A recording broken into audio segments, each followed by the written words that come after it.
Hello guys, তোমরা কে কে ঢেঁড়স আলু ভেন্ডি আলুর তরকারি খেতে পাও মাছের ডিম দিয়ে? দেখো গাইস, আমি এখানটা ভেন্ডিটাকে ভেজে নিচ্ছি।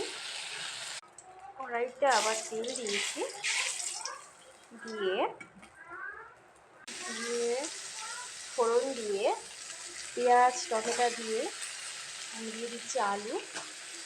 এটাকে এবার একটু নাড়াচাড়া করবো।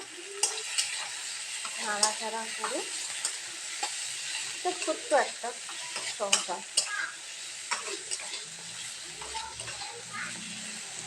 নাড়াচাড়া করে আলুটাকে ভালো করে একটু কষিয়ে নিতে হবে। ভেন্ডিটাকে ভেজে তুলে নিয়েছি আগে, মাছের ডিম ভাজা হয়ে গেছে আগে। মাছের ডিমটা দেখে দিলে ভেন্ডিটাকে একটু জাস্ট কষিয়ে